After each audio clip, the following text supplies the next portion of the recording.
A new old school survival horror game. This looks pretty good. I think I'm going to buy this. Sure, what's the worst that could happen?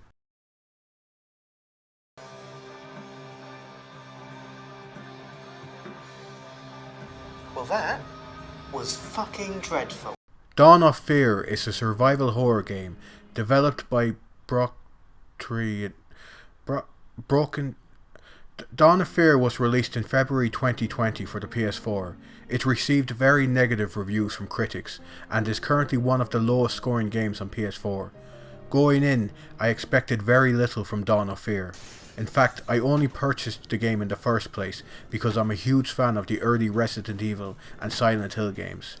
Even though I still enjoy a lot of the horror games that have been released in the last decade, I will always have a soft spot for the fixed camera perspectives and tank controls of 90s survival horror games. And from looking at screenshots of the game, it certainly seems like the developers of Dawn of Fear also have a lot of love for that period of gaming. However, after completing Dawn of Fear, I think it's safe to say that while there was still clearly a lot of love and effort poured into this game, the finished product still leaves an awful lot to be desired. Dawn of Fear begins with one of the most beautiful, poignant, and thought-provoking cutscenes I've ever seen in a game. A telephone rings. Who's this? Hi Alex, it's Ethan. Hi, how is Jessica? Alex, I'm sorry, it's very hard to say, but Jessica is dead. She couldn't bear it and she committed suicide. Alex, are you still there? Are you okay? Yes, I'm... Okay, hang on a second. What the hell is going on right now? This cutscene is such a mess. Who are any of these people? Who are we playing as in this game? Alex? Or is it Ethan we're playing as? Who is Jessica? Actually, never mind that. Who the fuck are John and Max? And where is the voice acting? This has got to be one of the messiest openings to a video game I've ever seen. You'd think from reading all of this that Dawn of Fear has a really complex premise, but it's actually incredibly basic. Basically, we play as Alex, this bloke here, and he's returning home to sort out some important business after his mother commits suicide. That's it. Basically, all of this could have been shortened down to this.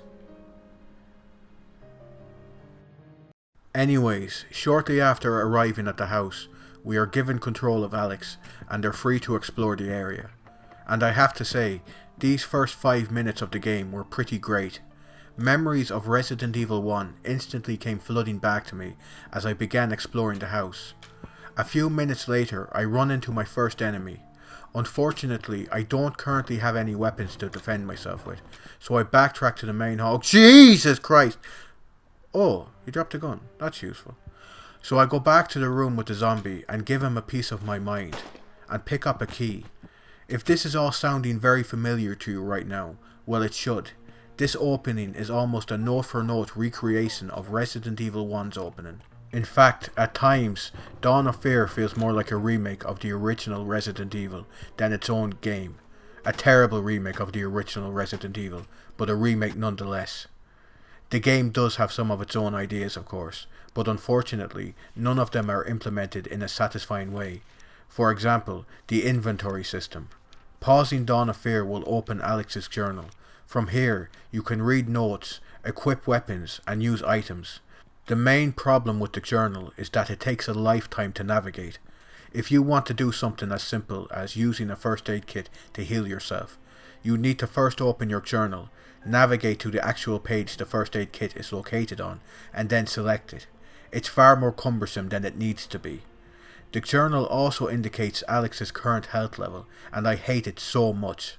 So obviously, whenever Alex takes damage from enemies, he loses health. But he doesn't show his current health level in-game like Resident Evil characters do. He won't limp or have any visible wounds on him when he's injured. The only way to tell how close Alex is to dying is by checking how bloody his journal is. I'm not fucking kidding. So a lot of the time it's very easy to die because you were simply unsure about how injured Alex currently was. It's a terrible system. You'll spend a lot of your time playing Dawn of Fear, solving puzzles and looking for keys to unlock new areas. And honestly, this aspect of the gameplay is very enjoyable. Level design is excellent for the most part. There are plenty of areas to explore, and they all connect to each other in a believable way. Well, most of the time. Sometimes you'll open a door in the house, only to suddenly find yourself in an area that looks like a museum. It's incredibly strange when it happens, but it's a rare enough occurrence. Puzzles are probably the most enjoyable part of the game. Many of them are well designed and will probably have you stumped for a few moments at the very least. Some of them aren't nearly as smart as they initially seem, however, with this statue puzzle being laughably easy once you figure out what the game is asking of you. So obviously, when you're not busy solving puzzles or exploring the house, you'll be coming face to face with many of the beasts that have decided to call this place home. As in most survival horror games, enemies can be deadly in Dawn of Fear, with many of them being able to kill you in 1 or 2 attacks. Ammo is scarce, so killing all enemies isn't really an option. Never mind that. Running away is usually your best option. Thankfully, however, the AI in Dawn of Fear is so awful that most of the time, running away isn't much of a problem anyway. There also isn't a huge amount of variety in the kind of monsters you'll be running into. There are really only 3 types of creatures you'll encounter in the game, apart from the boss fights, of course. Boss fights are some of the most enjoyable combat encounters in the game, because there's an element of puzzle solving added to them. I mean, don't get me wrong, these fights aren't amazing by any stretch of the imagination, but they do break up the gameplay nicely. Despite how well designed a lot of the monsters are in Dawn of Fear, I'd be hesitant to call the game scary. I'd struggle to think of a single moment that caused me to jump out of my seat.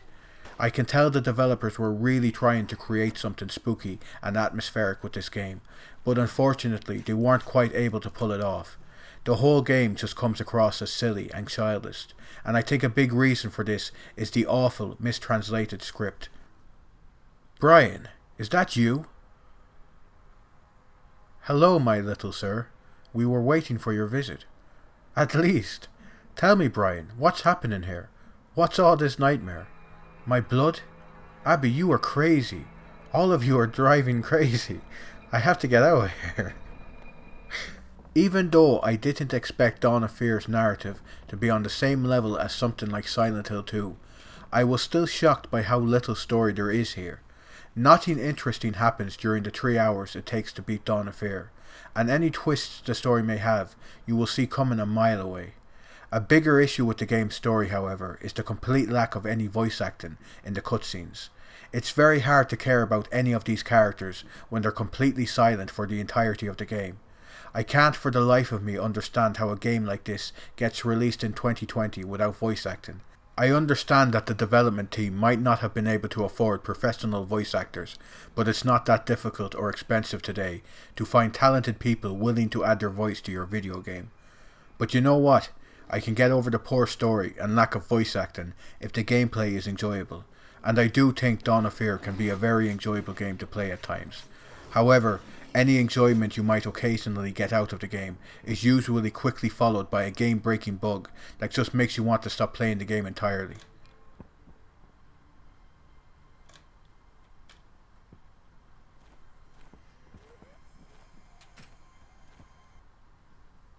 Yeah, no fucking shit. Worse still is that the game can occasionally just crash for no reason, forcing you to boot the game back up. This wouldn't be such a big deal if not for the fact that Dawn of Fear doesn't feature an autosave feature, and instead requires you to use candles you find around the house to save. If you run out of candles to light, well, I guess you aren't going to be saving the fucking game anymore, are you? I'm usually a fan of limited saves in games, but only if the game in question isn't a buggy piece of shit, and Dawn of Fear isn't exactly Resident Evil 2 Remake in that department. Dawn of Fear isn't an especially long game, with my first playthrough taking just over 3 hours to complete. However, much of that time was spent wandering about, not knowing where the hell to go next. You see, the house in Dawn of Fear is very large, and there are a lot of keys you will need to find in order to unlock all the rooms in the house. And if you forget where any of these locked rooms are, well, you're pretty much screwed. Because for some goddamn reason, there is no in-game map in Dawn of Fear. You simply need to either create your own map, or somehow remember where everything is. I mean, I suppose you could just look up a playthrough on YouTube if you got really stuck, but as I've recently discovered, YouTube isn't always the best place to visit if you're trying to figure out how to do something. Yeah, okay, I've got that. What next? Alright, yeah. Hold up, slow down for fuck's sake. Jesus, you're going too fast. Oh, fuck this. For the most part, I'm a fan of how Dawn of Fear handles its fixed camera perspective. The camera is almost always placed perfectly, allowing you to see just enough without outright spoiling where everything is the second you enter a room. You will still need to occasionally listen out for the groan of a monster to tell if a room is safe when you enter it, but that's all part of the fun in my opinion. However, while the camera is perfect 95% of the time, there are still occasions where the camera is placed in such a way that makes it almost impossible to see hidden areas. I mean, take this room for example. How the hell was I supposed to know there was a door down here? I know I've complained a lot about Dawn of Fear during this review, but that's only because it's a shit game. Kidding. Truth be told, I didn't hate Dawn of Fear. It has enough enjoyable aspects to make it worth a purchase when it inevitably goes on sale. Exploration and puzzle solving are enjoyable, monster design is inventive, and combat can be tense and exciting, but there are currently far too many bugs and issues with this game to recommend it at full price. I really think Dawn of Fear will need several patches before I can fully recommend it, but I don't think in any way it's a 34 on Metacritic. That's way too harsh. Hold on a sec. That's better.